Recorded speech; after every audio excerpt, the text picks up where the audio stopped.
So, I'm finally getting to a video I've been wanting to make ever since I read the last page of Deathly Hallows back in May of last year. Not gonna lie, 8 months is a long time, causing my memory to be a little foggy. However, I still had a feel for how I liked each book along with the previous videos I made about them. So just to get a better feel, I rewatched all the videos I made, making me scratch my head a little bit, making me cringe, but it also gave me a good laugh and reminded me about some of the finer little details and how truly special this series is. And that's where I want to start this off.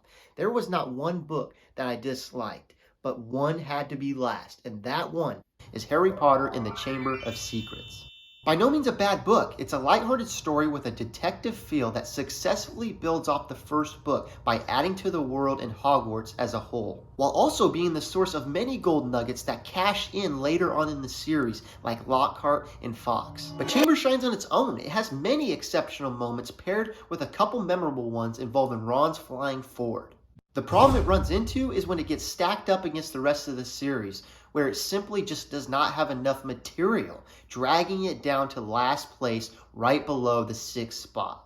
At number 6, I have the actual 6th book, Harry Potter and the Half-Blood Prince. Controversial? I don't know, but when I go strictly off the enjoyment I had compared to the others, this one lands in its poetic 6th spot. Even though being at the 6th spot, Half-Blood has a lot to offer this series, and what jumps out to me first when I think about this book is the importance of it. Learning about Voldemort's backstory is so vital for this series, and it was told in an interesting and creative way. It was by far not just a telling of his backstory. The beginning with the unbreakable vow, paired with everything in between, like Harry's potion excellence throwing off Malfoy, to Harry spying on Malfoy, to Harry and Dumbledore's visits, are just a few of the many events that end up leading to the calamitous end, making an intense and enjoyable story. It did a great job at being focused, telling what it needed to tell, then ending with a bang, setting up the last and final book in this series. No other book in this series set up another book as well as this one, except for the next one on my list. At number 5, I have what kicked all of it off, Harry Potter and the Sorcerer's Stone. Now I know what you're thinking, how do I have this one over Half-Blood Prince and Chamber of Secrets when I explained Chamber's setback was having not enough material? For me, what put this one over the previous two while having the least amount of material was solely on how much I enjoyed the introduction to this world. Sorcerer's Stone did an incredible job at hooking me right from the start and reeling me in with every page. This one alone has so many of my favorite moments in the entire series, like Hagrid giving Harry a tour of Diagon Alley, platform in 9 3/4, the train ride to Hogwarts, where he meets Ron and Hermione, and finally, the sorting ceremony makes this book memorable and puts it over the previous two. But it carries it only so far. At number 4, I have Harry Potter and the Deathly Hallows. One of the biggest things I remember about this book was its flow-like pacing that made it an enjoyable read, covering a lot of ground to wrap the series up while also being a good standalone story. Probably one of the most emotional books and action-packed. As much as I enjoyed the introduction to the world from the first book, I'd say the Horcrux chase, Dobby's heroic act, and the darker shift in tone made it jump over the first book. The tone of the series didn't shift dramatically at Hallows. In fact, it shifted book by book.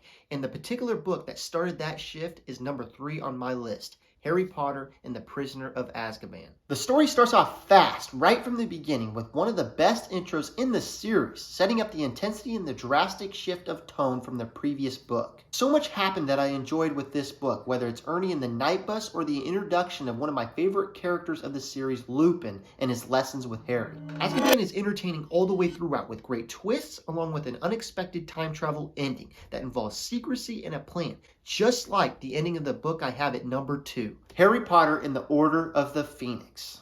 This might be controversial because I know people complain about Harry's impetuous mood.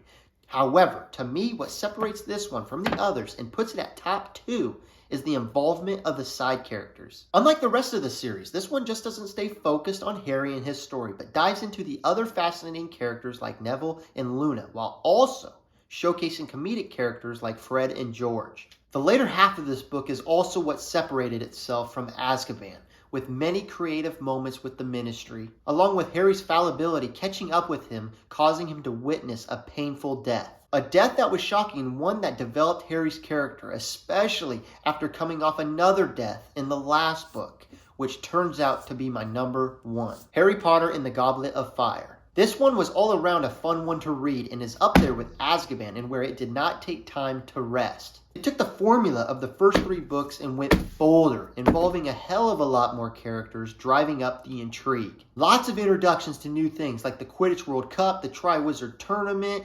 Moody, the whole Weasley family along with their home. However, the whole Triwizard Cup and the ending of this story is what separates Goblet from the rest and puts it at number 1. It just has so much in it and does such a great job of paying off what that whole series was building up to at that point. Overall, there it is. That is my ranking to this series. I didn't look at anyone else's rankings, so I have no idea if this is a stray from the norm, but it's genuinely what I thought, which was challenging. I had some much way higher and some way lower, but in the end, I feel I got to which ones were my favorite. No matter what though, I enjoyed all of these books and the series it makes as a whole. If you've made it this far, I hope you agree with some of them, or at least just enjoyed the video. If you did enjoy this one, feel free to check out my previous ones I made about each book after I read them. They're not the greatest. I do hope that this video shows I've improved just a little at least. I also made one for the Song of Ice and Fire series, so check that out if you want. Anyways, if there's any other series or books I should check out, let me know. I appreciate you watching, and hopefully you've had a great start to the new year. Peace.